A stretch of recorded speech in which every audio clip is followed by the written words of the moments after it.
Hello and welcome to the Homespun History Podcast with me, Anne Harper. And me, Dr. Gavin Hughes.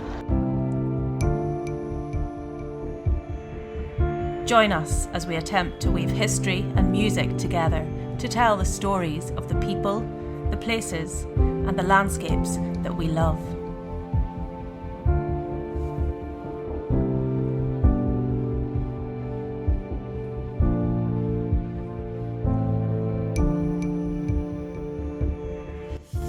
Gavin, it's been a while. It most certainly has, Anne. I think we were just we last with Ian in Bronte country. That was yonks ago, it was. as they say. It was misty in the 90s. And it was But we were in Drumballarony That's and right. investigating the Bronte house. And I have seen you since then, but we haven't been out to do a trip. Doing our stone bothering. That's what we love to do. That's what we like to do. And why was that then? So just explain to everybody, how do we explain ourselves? How do we explain? I'm terribly sorry. We had a horrible falling out. No. It came to blows and no, it was all really messy. Yeah. No, we didn't. There was no falling out. Like, really, the pandemic was all kind of quite. We had time for stuff, and then all the time disappeared. At least it felt like all the time. And then suddenly it all started back up again, and we're all like working 10 to the dozen. Crazier than ever. Yeah. And then before you knew it, we thought, whoa, we haven't done this for a while. No, let's do something we enjoy. Yeah. So here we are, and we'll get more onto where we are in a moment. Yes, this will tell you exactly where we are. But no, we thought, no, we're going to get this all back together again. Get the band back together again. So here we are, still bothering you. Yes. We decided to be a new punk band called Trip Hazard. Oh, I like it. Oh, it's a good name, isn't it? With two Z's, thanks very much. Yeah. Or is it Z's? I can never remember. Is it Z or Z? No. Z. You see, I learned my alphabet in Moville and County Donegal, and they all said Z. Yeah. I'm sure. And that's where I learned to spell my name with a H as well. Oh, right. That confuses people. It would confuse people. And for the international listeners, there'll be a whole episode. Dropping your H's and what that means. I know, it's an Ulster thing. Yes. So it's great to be back out doing our thing again. What have you been up to? Oh no, I've been up to. Tell our listener. It is. Our single listener. Single listener. Yes, yeah. Oh, I've been focusing on the War of 1812. The Anglo-American War of 1812 has been biding my time. Okay. Which is very, very interesting. And funny enough, quite relevant to where we are at the moment as well, in a funny kind of way. The area, a lot of men came from the particular area we're in here to fight in America as well. So that's quite interesting. So that's kind of wars, what we were talking about on the way here, is how all things eventually tie in together. They do. You know, they do. They all kind of like all the strands eventually kind of tie up again. So basically that's what I've been up to, that and another few bits and pieces on Williamite Wars and all that kind of big wars and battles, and all those wars and battles. You need a bit of the other stuff now. Grounding now in a bit of proper archaeology, field work. And yourself, what have you been up to? Flip, so much, like so many things. I've been playing the clarinet a lot. I've been telling stories a lot. I've been working on my kind of shows, if you like, my compositions and my storytelling, and that's actually been going, amazingly well, and I really enjoy it. But it's been very intense because I'm building it all up from the bottom up. Yes. So a lot of energy has gone into that. Plus, 3 kids and all that stuff. Yeah, that does tend to eat into the time. But it's been a really busy and productive time. But like you, I really want to do the things that kind of nourish me as well. And those things do nourish me, but they're stressful, they're worky, and this is fun and geeky, and it's yes. And this is also part of the thing, I think, sort of about doing these kind of things for folks. Like to just say, if you're on the doorstep of something interesting, go out and have a look at it, and go around and just enjoy it. And it's those things that really spark my creativity, and they inspire me, and I have ideas and tunes and all of that stuff that comes out of these leaving the house and going somewhere. And the place that we've come to today, it's one of those places that I've wanted to come for ages and ages, and first managed to come here just a couple of weeks ago. And then I said to you, Gavin, will we come back? But I'm still not wanting to do that yet. I want to know what's been going on in the world that I need to know about. Let's do a new item, Gavin. Okay. Let's do a newscast.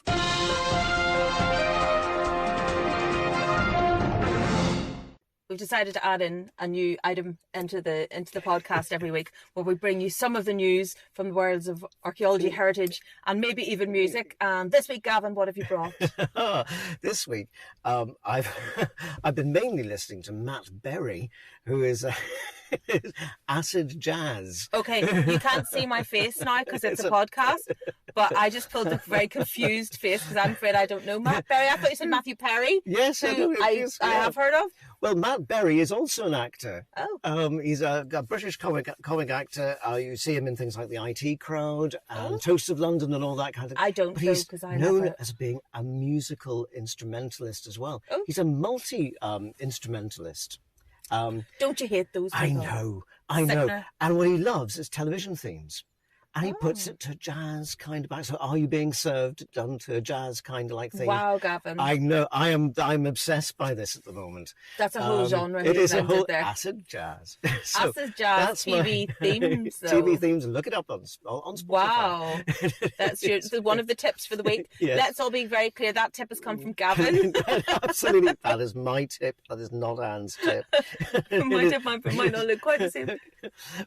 Anything big in the world of archaeology? Yeah. In the world of archaeology, I was going to say at the moment, there's a thing called the Sarsfield Homecoming Project, which is being run by the French consul for Limerick, Dr. Luc Guillon, and a number of Irish archaeologists have been going across to Belgium to try and see if they can find the remains of the Jacobite general Patrick Sarsfield. Now, the current update on that is that they've been going to this particular chapel in Belgium. I won't say where it is, but I'll let people go off and have a look at it, and we might revisit this at some other date. So tell me, for the people who don't know, and I don't know, who was this Patrick Sarsfield chap? Patrick Sarsfield was the main commander of the Jacobite forces in the Williamite Wars. He was effectively James II's right-hand man. He was known for being very kind of military, sort of good sense, good reason.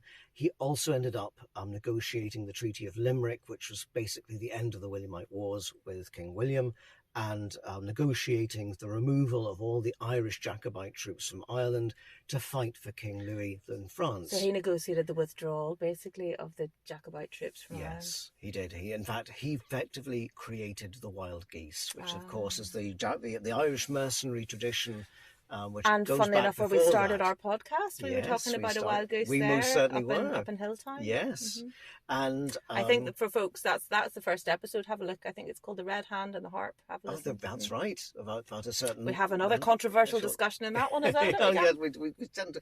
If we don't, all things come back to a controversial discussion of some kind. I know, but one of the things that we were talking about when we were talking about sort of resurfacing with this podcast was, you know, we don't agree on everything. No. You and I, we have different opinions and different perspectives. That's why we haven't spoken for 2 years. Well, I know, but strangely enough, I think that lots of people don't speak to people who don't have the same perspective. Well, I think we just find it interesting because I hadn't really thought about that. I'll have a think about that now.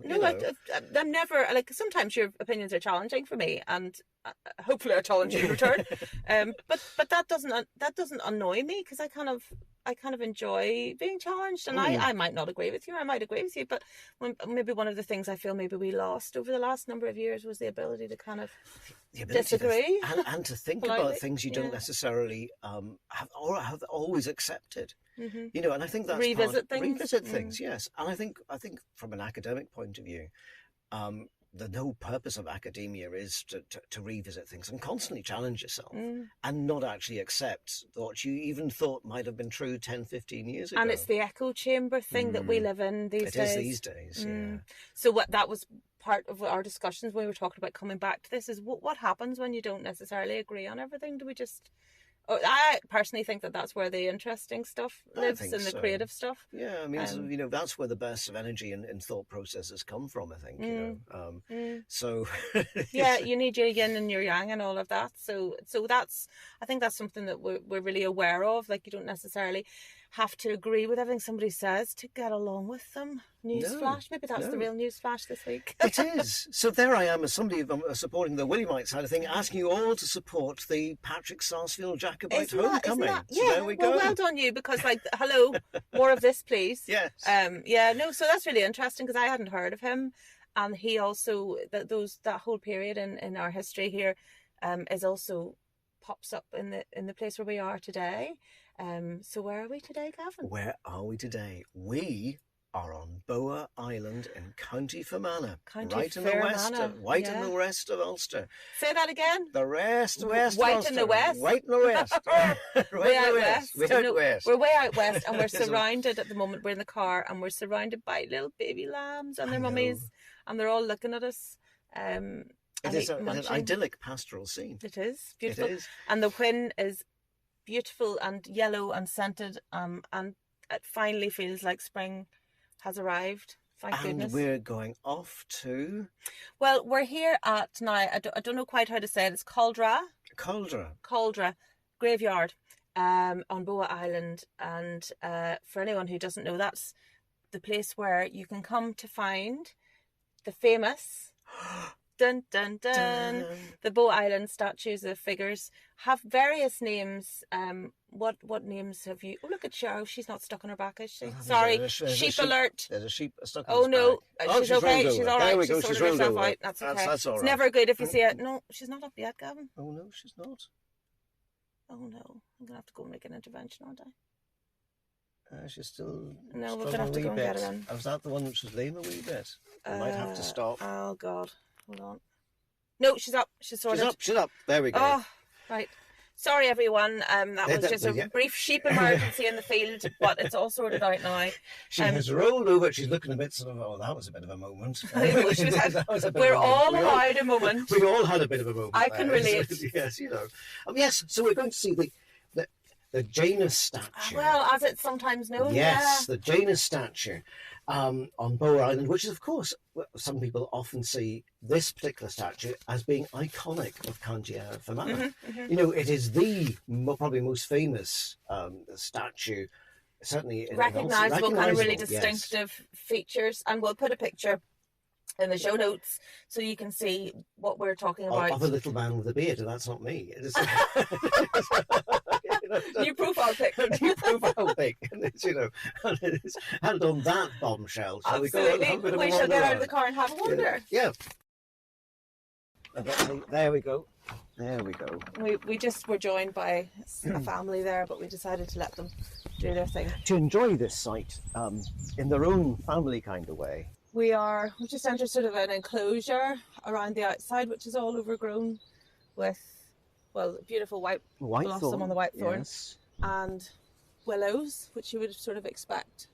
We're in a very boggy or sort of wet land. The raised kind of platform that we're on. Pathway. It's a bit of a causeway type thing. It's a bit of a causeway that's going into another kind of like iron enclosure, but I think the iron fenced enclosure, metal fence. And all this lovely lesser celandine here as well, which is lovely yellow. Beautiful plant as well. And so when I was sort of doing a bit of reading before we came in, this part, things are still turning up in this graveyard, aren't they? Yeah, I mean, and it's not surprising, Anne, because whenever you look at it, you're going to think there's so much here. And frankly, Boa Island, now you can actually get to Boa Island because there's a road which goes from the mainland. Yes, it's not really, it's not really cut off. No. But that wasn't always the case. And in fact, as far as I know, now we've got a little kissing gate.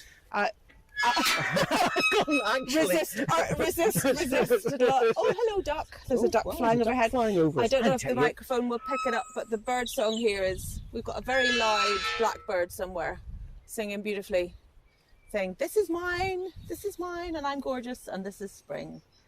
It's absolutely beautiful. And then a sort of iron fence. An iron fence, which I think was this, I think this was maybe erected in the 30s. Certainly there's an awful lot of restoration work that was done in the graveyard in the 1930s. And I believe that the fence might date to that period. What prompted that? To be quite honest, I would suspect a lot of it's got to do with Dorothy Lowry Corrie, who investigated this site in the early part of the 20th century, right up to the 20s and 1930s. And her family, she was the daughter of sort of the big house, Castle Cool here. She was one of 13 children born to her parents, and we actually went on a tour there not long ago. And Dorothy seems to have, well, from reading her report, that she wrote a report for the Royal Irish Academy in 1933 about the statues here that we're here to see today. And I read it and you read it, and we thought it was a phenomenal piece of work. Yeah, fantastic. I mean, absolutely phenomenal piece of work. It's astute, it's incisive, and actually it's remarkable. It's got everything. It's got observations. It's got careful measurements. Yes. It's got critique of the other work that's gone on. It was just a really great piece of work. I can say almost you could say it's exemplary. And I suppose if we were trying to describe what where we are, the actual enclosure of the graveyard. Normally when you think about a graveyard, you think that's quite a massive kind of site. This is not very large. No, it's not. And we have to say that this is on the site of a medieval, early Christian graveyard as well. So, but where's the church? But where's the church? No church. No church. To be seen. No visible remains of the church at all. And according to Dorothy, very little sort of community memory of that in the early 20th century as well. But what we do have, mirroring the fence, is an enclosure. We have a larger enclosure which encircles the graveyard. And actually, if we walk down to the end, we could probably see it looks like a sort of a ditch thing at the end. Which we'll have a wee poke and a peek. But of course, the enclosure usually signifies an early Christian or earlier medieval church. And what shape is this enclosure there? Because I'm looking at it. It's round. It is. If we were circular. If we were actually in a drone or above us, you can actually see it. It is a circular, which goes all the way around the So site. interestingly enough, we were in Drumballyroney Church for another episode of the podcast, and it's not circular. No. The enclosure there is and they're very not much always circular. That's the interesting thing. But where the church is, and as you were saying, there was no folk memory in the 1920s or early 20th century of this church even being here. And I've noticed that an awful lot of churches in the area, there are no visible remains, but there's lots of the graveyards still around. So that's really interesting. So where have they all gone, and why has it all sort of been... One theory is that the stones were robbed out for the buildings. The stones of the church were Churches, taken and repurposed. And not simply the one here at Culdraw, but also ones at, sort of nearby in Lusty Beg, there was a monastery apparently on Lusty Beg, wasn't Lusty Beg, Lusty Moor, a friary. And now the only thing in the memory which is still, I think, sort of, existing is the Friars Quay, reference to the Friars Quay, actually on Lusty Moor. But there's no visible... There's nothing to see. Nothing to see there either. So the people were very, what's the word, they recycled the churches. They did, and I'm already, so we're looking here, you can see sort of so many interesting kind of like some grave markers. It's very, very bumpy here. There's a lot of stuff just under the surface of the grass. It is. I know that someone else noted, it might have been Warner in his article, Richard Warner, that it's not raised up the way many graveyards are. It's sort of not significantly higher than the surrounding land. It isn't. Which is interesting, and perhaps that's just because it's quite boggy and it's sort of sunk down. And one thing you don't really notice, I certainly don't notice it the first time I went here, is how close to the urn you actually are. And of course there's a path, there would be a natural pathway towards Loch.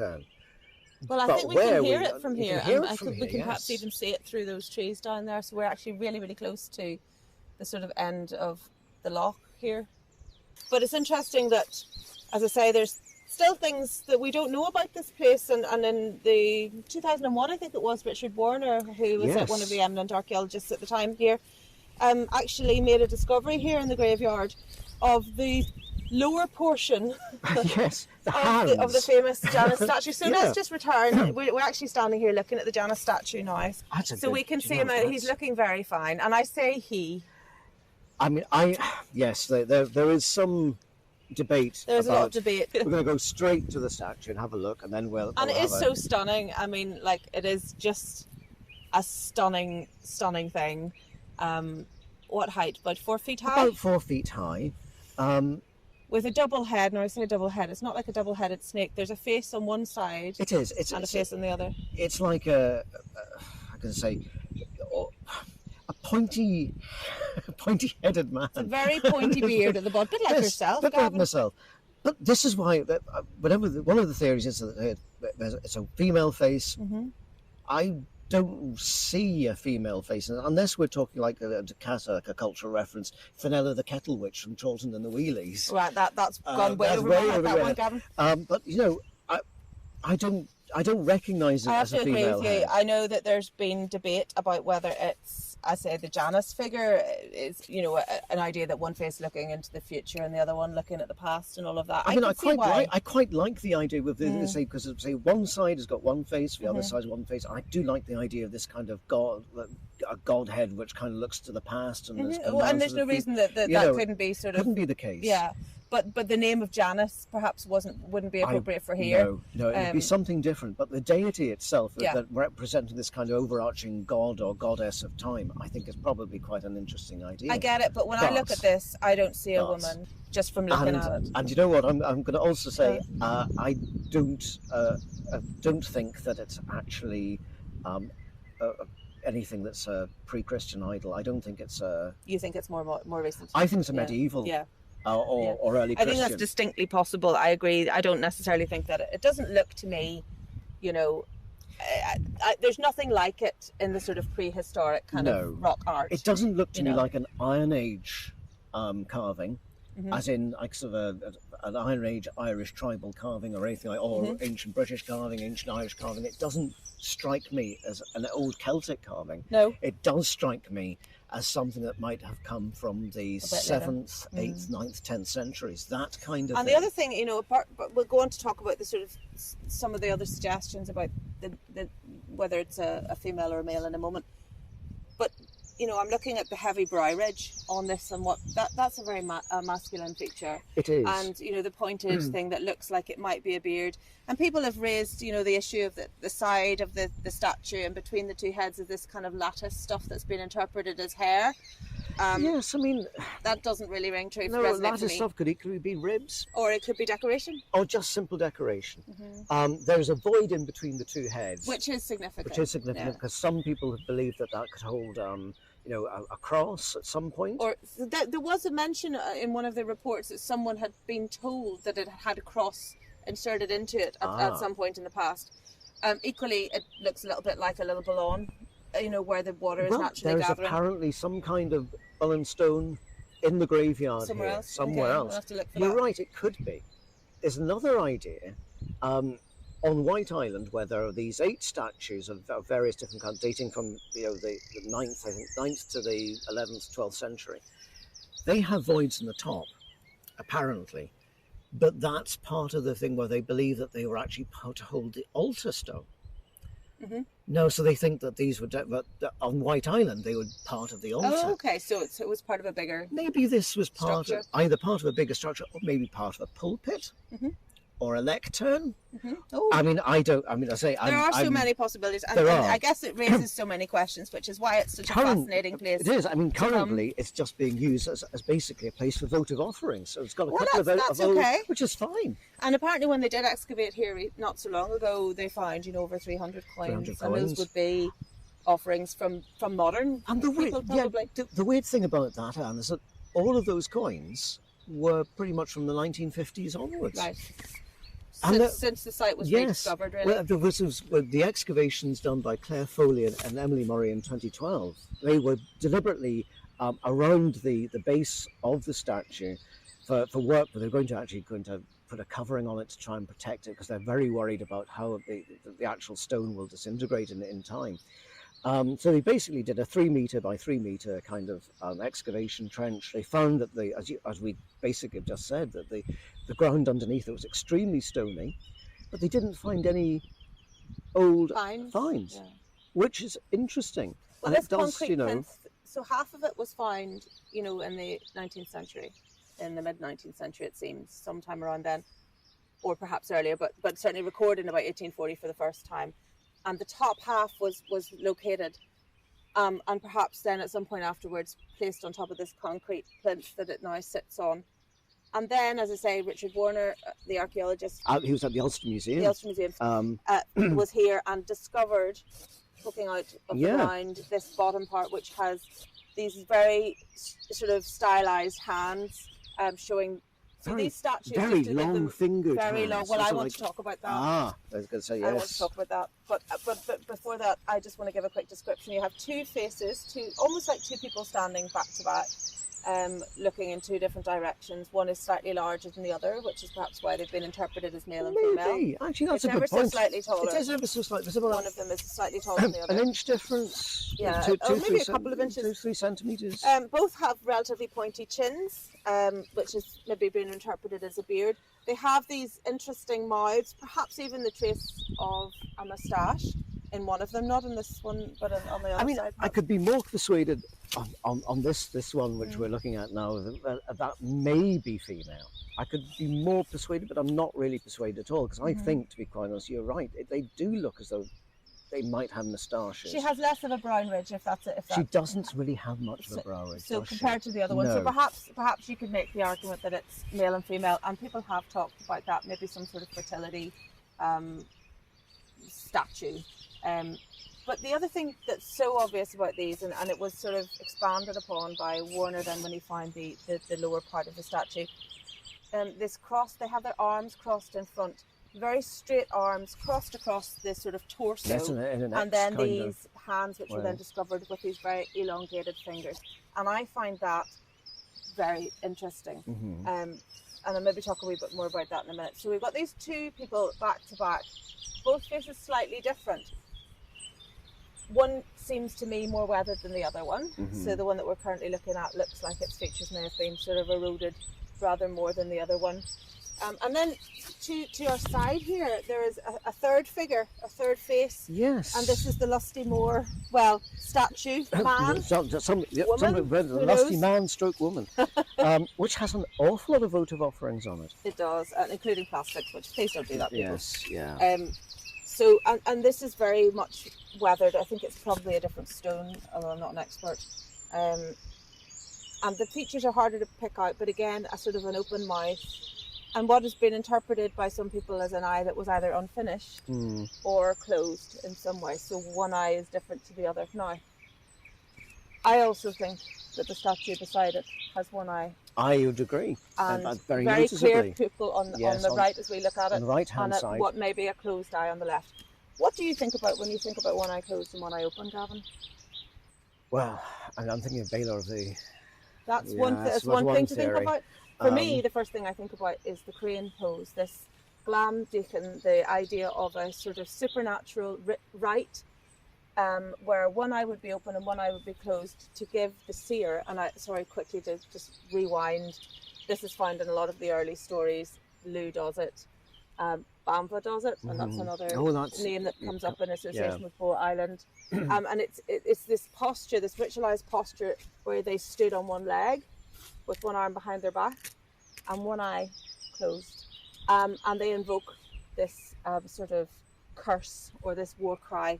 And to me, the suggestion that there's one eye, at least two of these statues have one eye clearly open and one eye looking different.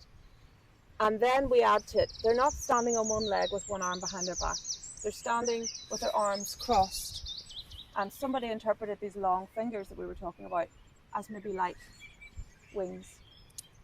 And so when I put those things together in my head, with an interest as I have in early bardic or the poetic stuff, the poet's curse, we know of the glam deacon, that's kind of recorded in a lot of the stories, and it's got a very distinctive posture that I've already described, the crane stance, and one eye open and one eye closed. These guys have a different posture. They have their arms crossed with these long fingers, but again they have one eye closed and one eye open. I wonder if they are in a ritual posture that is perhaps not a bird that is a crane, but maybe it gives me vibes about, Fionnuala, the children of Lear with these lovely wings wrapped around themselves, and one eye open and one eye closed.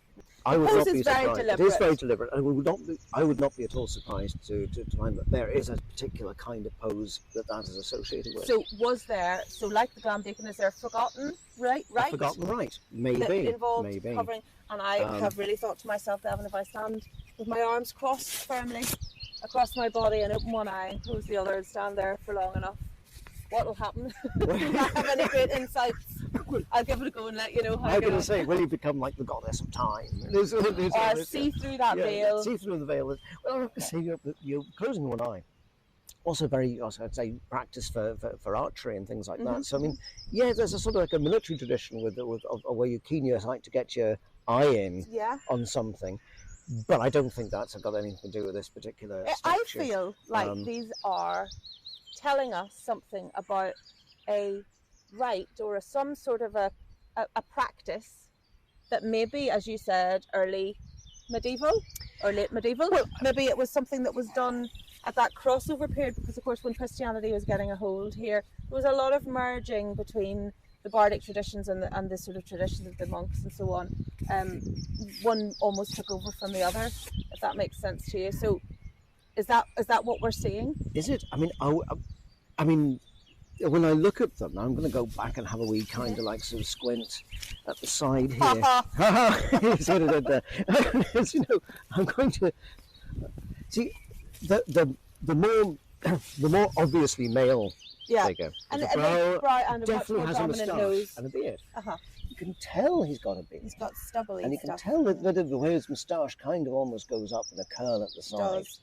Which looks to me very Gallic. It's very, that would also be kind of Norse. It's very, of those kind of stylistic Dark Age kind of features. The Saxons, Dark Age. I could almost be convinced of the male and female aspect. I'm beginning to maybe could almost be a bit convinced, but I'm not utterly convinced, because the thing is, it's the chin.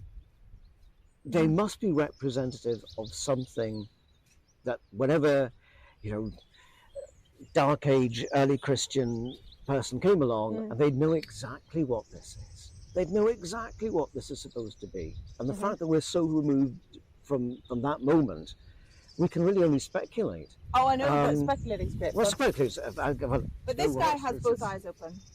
This side of it, where we see what looks like a moustache and the more masculine sort of brow ridge and nose, he has both eyes open. But she, if it is she, and the other one has also been described as perhaps being some sort of Bamba figure. And for those who don't know who Bamba was, or Bamba, Bamba is Banva is another name for Macha, or the Morrigan, that sort of triple goddess that is so much associated with Ulster. Yes. And that's where Boa, the name of the island that we're on, is thought to maybe come from that same word. Derivative, yeah. And I mean, the whole notion of maybe it's sort of like this being a duality. Of course, I can understand. It's obvious. I mean, it has this kind of like two-figured in one. I like the idea. It's an enigma, isn't it? You see, that's great. And no wonder it is always like, the icon of County Fermanagh. I mean, it's a beautiful, beautiful thing. I'm just more and more convinced that the more we kind of look at it, the more we kind of discuss it, the more we kind of like try and find the sculptural techniques behind it, almost the wider the question becomes, which is actually fantastic. It is. And then as we're standing here talking, I'm thinking to myself, and this will really put the cat amongst the pigeons for some people, but we have, if it is male and female, and I'm also coming around to that a little bit, if it's male and female, and one of them is in a sort of an old world posture that may be some sort of a rite, and the other one has both eyes open. Are we looking at some sort of duality in more than just sex? Well, but maybe a duality of practice as well? Do you know what?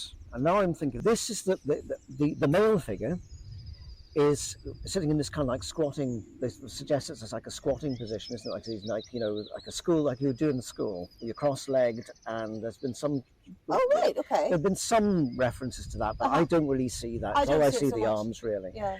But apparently, on White Island, the figure of Christ, in kind of very similarly sculpted to this, is sitting in a cross-legged kind of position, as, if you like, the teacher, full of wisdom, this kind of thing. So I'm wondering if this pose is the teaching of wisdom on one side, and an insight on the other. Insight and wisdom. So they're both saying the same things. You see, if it is a duality figure, which I really do find quite appealing, actually, personally, but I find it very interesting that both these statues are which are supposed to be feminine. That Bamba character has also pronounced the Glam Deacon. She also took on that pose with one eye open and one eye closed. Is there a duality of a sort of culture, one goddess type and one maybe something newer than that? That certainly makes sense. Wouldn't that be amazing? Yeah, it would be amazing. And now the other the other big thing is, why are they here? Indeed. And were they always here? Because we know the Lusty Moor sculpture was from Lusty Moor. Which, just to give a bit of context, much smaller, but half very the small size island. of the others. But there are definite similarities between them. I mean, it's not an accident that they're so similar. But much smaller and much less clearly defined. So was there sort of a cultural thing particularly here in these islands, in this part of the world? Dorothy Lowry Corrie suggested that she was convinced that it was the same sculptor. Oh, okay. And I mean, that's a tradition in itself, having in Irish sculpture and early medieval sculpture of one family go out and they do this, and that's what they do. A family of Masons. The family of Masons. And effectively, if the smaller Lusty Moor statue came from a very close by island, it was moved here, we think, in the 1930s, I think. Right. I think when they were brought together, They were brought together. It was in the house of Lady Ernestine Hunt on Lusty Moor, and then temporarily on Lusty Beg, but it had been removed from its place on Lusty Moor, I believe in the 1830s, 1840s, and then it was brought here because, quite naturally, this is the larger island and this is the larger statue, so they thought, the two should really be together. And we just don't know where this one came from originally, if it was here or if it was somewhere else. I'm going to read you a little thing here. Okay. I'm going to read you something from the Ordnance Survey Memoirs of Ireland. Okay. Now, parishes of County Fermanagh. So the first, when we're looking into anything, it's a really... This is our go-to kind of book. Because effectively it's like our version of the Domesday Book. What happened was the Royal Engineers were to map all of Ireland. They only actually got as far as really doing Ulster and the southern counties. They didn't get anywhere else. So we've got a massive folklore resource and institutionalised resource about what happened in Ulster and all the counties of Ulster. And so all these Royal Engineer officers went around and they spent time, they chatted to people, they talked to locals, they said, well, this is what it means in Irish, all right, we'll note that down, this kind of thing. Well, we're in the parish of Temple Cairn, and the reference for this area in 1835 is actually pretty negligible. Oh, right, nothing to report, really. Do you have the entire collection of these Ordnance Survey memoirs, Gavin? Because I'm quite jealous. Do you know what? I have virtually all of them, apart from a few. I know it's a sickener. Apart from a few of them, which I've still managed to get to hunt down. But for example, Lieutenant Robert Butler, October 1834, Temple Cairn, County Fermanagh. Antiquities. With the exception of a few old forts, no antiquities of any kind are to be found. No tradition tending to throw light upon the history of the parish is preserved or known. Right. Now, if you came into here at Caldor Cemetery in 1834 and you saw that, you would note it down. Yes, and does that specifically say it was actually in this? Parish of Temple Cairn. This is where Boa Island, so presumably he visited the graveyard in the area. Contains 300 statues, including the part of Boa Island belonging to the parish. So, and no mention whatsoever? No mention of this statue whatsoever. And that was when? 1834. So about 10 years before this appears, the drawings appear in an article, there's no sign of them? Listen to this, though.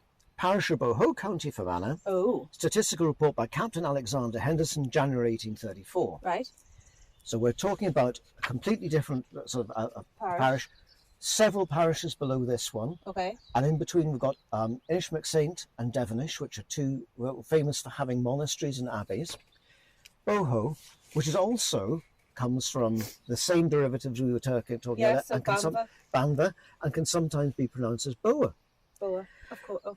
Ancient topography, antiquities, burial monuments, and cave.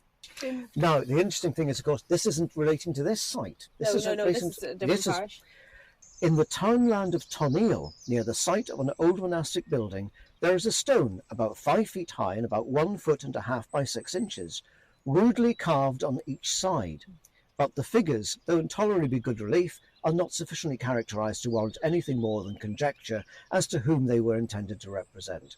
This stone is fixed perpendicularly by being let into a large block of sandstone, which, however, does not appear to bear the same mark of antiquity as the carved stone. The ground round this place is used as a burial ground. It is probable that the stone alluded to has formed some ornamental part of the ancient edifice of the ruins on which it now stands. Now, so a double-headed thing. Either this double-headed thing or another double-headed thing in Turlough. But the name of the townland, or the of what was it, Boho? Yeah. Of course, right, but Boho. Yeah, Boho. It's a very bohemian figure as well. Boho. But yeah, Boho. Maybe they got their boas mixed up. And It says it wasn't very clearly defined, though I would argue that this is pretty clearly defined. Yeah, I mean that's the interesting thing. So you get, is it the same statue? If it's the same statue, it's in the wrong place. Yeah. But then that would explain why Butler didn't see it, but Henderson did. Because you would say if you were going around anywhere, unless of course whenever Butler was going around, he didn't do his job properly and failed, which I think is what a lot of archaeologists and maybe they just skipped over stuff. It's possible. But what I think is interesting is was there another statue that maybe potentially looking similar? Yeah. With a similar, I don't know, intention. So there we go. So maybe sort of a future date. And if so, can I have no? For your garden, no. No, it's probably like a lot of our antiquities probably got sold at an auction sometime in the 19th century. Yeah, bet so. But no, I think that the whole discussion we've just had about this statue has been really interesting, and it's just left me with far more intrigue questions than so I think anyone that comes here and just goes, oh, that's a nice statue, and then walks off, what are they thinking, Gavin? I think I know, I could say it induces a bit of awe and wonder whenever you look at it, because it's very immediate, and it's not often you get to look on the face of somebody from 1,000 odd years ago. But I mean, to me it's a whole PhD, not that I'm doing PhD, but all of the possible threads of this, the eye, the posture, those long fingers. Yeah. I'm still coming down to the whole, we're standing like a swan, not a crane. Yes. I mean, I do like the idea of that, because obviously the whole thing about the scald crow and the morrigan and I believe in the birds and the idea that I think sort of these kind of goddesses would fly about, take the form of birds and fly about enemy armies and causing such fright in them that they would die off. And then the conversation that we had in the car, which we didn't record, but we were talking a little bit about the whole idea of the Sheela la Na Gig, and maybe that being related to the kayak kind of dominance, and the idea of this supernatural hag. Yeah. Is this woman, if she is a woman, is she a remnant of that's standing beside a masculine for a while, and then did she turn into a Sheela la Na Gig outside a church? Was she diminished? Did she get smaller over time? And is this a piece of that journey? Are we actually looking at the kind of the cultural kind of transition? I mean, I would love to think that was the case. I mean, it would be fascinating. You could actually see it in a progressive form. If we had more information, we don't have all the information, but we do have a lot of Sheela la Na Gigs. We kind of know roughly when they were from, sort of medieval, late medieval. They survived. What if this was a bit earlier, somewhere on the journey between paganism and Christianity? And what if she eventually stopped being the seer and the wise woman and became a grotesque hag to warn everybody about the dangers? Yeah, so I can say far from being the wise kind of a figure of authority in a community, becoming something to be shunned and or laughed at, or humiliated or cartoonified. So maybe that I'm going to go with that for my interpretation. But Do you the know- last time I came here, I had a different feeling, and maybe we'll come again with a different Yeah, set do of you know, eyes. maybe, because I mean, so the last time I was here, I came away just thinking, oh, what a handsome chap. No, I want to go and look at herself again, just I quickly. think so. I mean, I'm becoming more and more convinced, as I look at the two different kind of faces, that there's more of a softness in tone. She's definitely got a softer facial features, but that slit of her eye, do you see how it's a vertical is. pupil? Now, I'm staggered that none of the previous commenters on this statue have ever commented on this pupil. One is like a cat's eye. It's vertical. It's very, very deep. The other one, they have said, like they said that the Lusty Moor Yeah. statue had one eye closed. I find that much harder to pick out. It's maybe it was clearer, you know, sort of Maybe years it was gone clearer. by. But this this seems is very to me apparent. very apparent that one Yeah. has a very deep and intentional pupil, and the other one really looks like the eye is either closed or disfigured in some way. This is Irish sculpting, is Irish carving, but of the time it lives in, it's pretty. I would definitely say it's Dark Ages. Definitely. Can we go out on a limb and say it's a little bit European? I think we could. Because, like, I know some people struggle with that. No, I mean, I think it's all part of maybe a wider European tradition, and some people, Aye. of course, have said it's part of a more global tradition of the two-headed deity, which can be seen throughout the world. Do you think this is maybe that it is some kind of deity, but where we were talking there was about, you know, maybe it happens at a sort of pivot point between, maybe it comes at that place between paganism and Christianity. I wouldn't be surprised, Anne, if it was the 8th, 9th, 10th, 11th century equivalent of a memento mori. That kind of thing in a graveyard or a monastic or religious site, where you look upon it and you're sort of, instead of being reminded of your own mortality, reminded of your own humanity, of you sort of basically if it is kind of holding the female and the male, a space for both. Yeah. And I think maybe that's what it possibly was here for, and would be a perfect place, because obviously now here we are, you know, in Fermanagh, by the lakelands, where there's so many ecclesiastical and monastic and religious and spiritual communities. I think it would make perfect sense for something like that, to have something which is contemplative as well as like sort of instructional. And this doesn't belittle, you know, if it is a Christian statue which had a cross on the top, it doesn't seem to belittle what may be a reference to a more egalitarian sort of male-female. No, wouldn't it be nice to think that actually it was very much an embracing kind of thing, that this is for everybody. This is that tradition. I'm still come back to that one eye shot thing. Yeah, it's so interesting. It's so deliberate. I mean, yes, it's not half finished. It is a deliberate carving. So is this Bamba, and as a sort of in a poetic stance, with who's the man? Who is she standing shoulder to shoulder with, literally back to back with? Who is she standing shoulder to shoulder with? Who is this representative of? Would it be, if it's later, could it be Jesus? Could be Jesus. It could be Christ. I mean, it's sort of. Wouldn't that be fascinating? I know we've gone a long way down a rabbit hole now. Look, maybe we should just go and try and find the enclosure. Yeah, let's go and look for the enclosure, Gavin. But you know, that's where my mind. I asked myself that question. If she's got one eye, if she's got this posture, who's he? Well, I mean, and that's the great thing. You know, even listening to what Lieutenant Henderson said in 1834, so the pure conjecture about who these individuals might be, we will never know. But isn't it wonderful to try and kind of work out the kind of mindset behind these being sculpted? And was this a local warlord? Was he a local king? But it's more likely, as you suggest, if it's going to be a Christian, early Christianity had arrived. It's going to be Christ in a place where Bamba, Boho was dominant.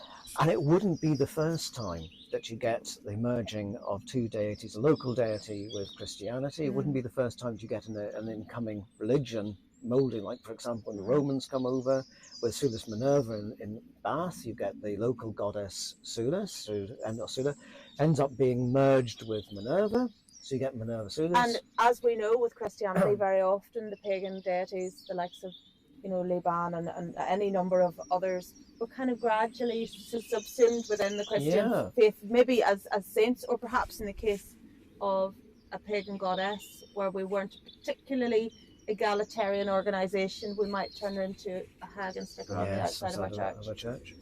Shall we go look at the ditch? Let's look at the ditch.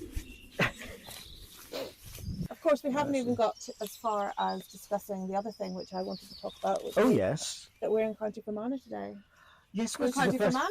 And of course, this is the first time we've actually come out. We've left County Fermanagh behind and we've come to County Fermanagh. I feel dizzy. I want to go home.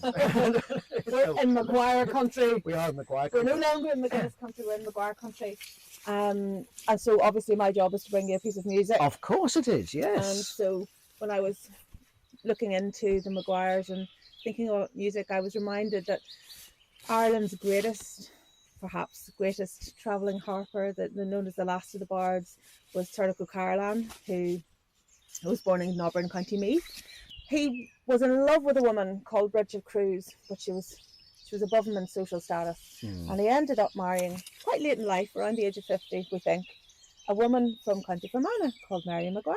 So she was a member of the Maguire clan. Maguires, yes. And of course he wrote lots of music. He was patronised. His patrons were the Maguires, who were the chieftains of Fermanagh in those days. So there were sort of royals, if you like, of the time. And all royals had harpers, and they were very important. And the harpers in those days then would come and write music and poetry for their people. And Turlough came here to County Fermanagh. Obviously he met his wife, and he also wrote a lot of music for the Maguires, and one of those pieces is known now as Planksty Maguire. And a Planksty was just a word that maybe he even made up, just making a sort of jolly tune. But later historians have decided that actually no, it wasn't written for the Lord of the time. It was written for a young man of the House of Maguire whose name was Constantine Maguire. So I'm just going to read you some of the words from the poetry that went with the music that I'll play in a second, because it really describes the impression that this young man made on O'Carolan. I will make a visit up around that country to see plants from the people of the kingdom. A person who is enthralled by wine and music and will have it with him by day and night. May he live his life standing the fame of man, the youth who was much liked. Constantine, mannerly, brave, honourable son. I like him as he is. Courtly, peaceful is he. Fighter without weakness is he in the time of battle. Very complimentary. Obviously like this young man a lot. Well, unfortunately, Constantine did not live a long life. He died in his early 20s at the Battle of Aughrim. Righty-ho. And yes, Aughrim of the Slaughter. So as we were talking earlier on, another one of the, a really decisive battle in those Williamite Wars. And his head was retrieved from the battle site, County Limerick? Galway. County Galway, sorry. His head was retrieved from the battle site in County Galway and brought home for burial on Devonish Island here. And that sounds brutal to our mind, but the head was considered for a very long time the seat of the soul, really. That's right. So, and to be quite honest, we were lucky to get... Easier to carry too. Yeah, easier to carry too, yes. Yeah, sort of, for identification purposes, that was the standard way. And brought to his soul was brought to lie amongst his ancestors, if you like. So I'm going to quickly play a little snippet of this tune, and then we'll continue our walk.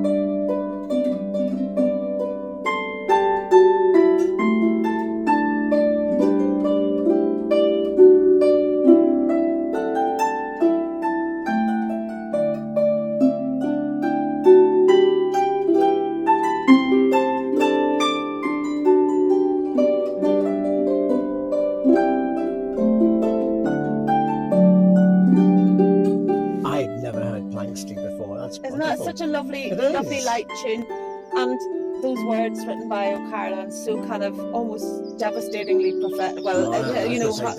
Very, very poignant considering what happens to exactly. Goes on to say, "May he live a long life" and all of that, and unfortunately he didn't. But that tune has such a life and a vitality It does. about It it. does and have a joy. vitality Yeah. to it, you know.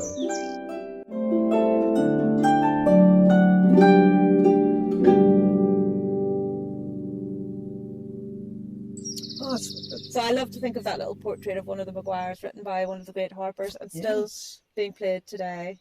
Actually, no. This the awful thing is I can't help but think about that, and him now at such a horrible day as Ochram. It almost really brings home the humanity, and that's does. one of the But things that's that the music best can thing. do. That's the best thing about music, though, Anne, and certainly this kind of historical appreciation of music as well, because otherwise all that is lost. We don't know anything about Constantine No. apart from we now have his tune, and Wonderful. that tells us a little bit about him. Yeah. Which way is the ditch? Let's go and have a look at this way. No, I'm going to follow the water. So we're up by the fence now, the old metal fence, and I think the ditch. You can see it running. Oh, so you can. And it's really, really. Like I say, you can never take a Wow. good photograph of a ditch, No. but you can never really kind of explain a ditch. And it's a ditch in the middle of a foresty, woody kind And of. this is just, you were saying to me, there's been a forest here for a long time. You can tell there's been a forest here for a long time. Yeah. Look at the herbs that are growing here. Yes. Look at the plants. The environment has settled to it. It's full of diversity here, and I can hear the water in the distance. As you said, the whole environment here, Anne, has basically grown up around the cemetery and the graveyard, and of course the focus being those statues. I think what I really love about this place is the merging of nature and heritage that we have here. It's like there's so much diversity because we've buried people here and it's an important place and we've allowed it to do its thing, and that gives it an air of magic. It does. So if you are in the Fermanagh area, do come along here onto Boa Island and spend a wee bit more than just 5 minutes just having a look at the statues. Just drink it in and listen to everything that's going around here in the countryside as well. And if you have any thoughts about what these statues may represent, let's hear them. Oh, because yes. we've mooted a few, but Yeah, there's some this more. is absolutely the more the merrier, I think. Well, Gavin, thanks for giving me a great excuse to come back here today as well. I really wanted to come back. I had the kids with me the last time, and it's not possible to really drink it in. Many of the graves here are actually quite modern, so people are still using this graveyard. Yes, it's still being used. And no, I quite agree, Anne. No, I must admit, any excuse to come back to Boa Island is a good one as far as I'm concerned. And plenty of other heritage in this area too. I was going to say, or to come back to Fermanagh, Fermanagh. which is the Manana County. What does that mean? Tomorrow. That is a mantra I can get behind. Yes. So thanks very much for tuning in. We will be back with some more adventures just as soon as we can squeeze it in. So stay tuned. Tell your friends if you enjoyed this podcast. Spread the love. Subscribe to us. We're on Spotify. Haven't figured out quite how to manage all the other platforms yet, but if anybody has any technical tips about doing that, you can let us know about that as well. So thank you very much, Gavin. Indeed. Thank you very much, Anne. And thank you very much for listening. If you enjoyed the Homespun History podcast, don't forget to subscribe to receive alerts as new episodes become available. And you can follow Homespun History on Twitter @Homespun History. Thanks for listening.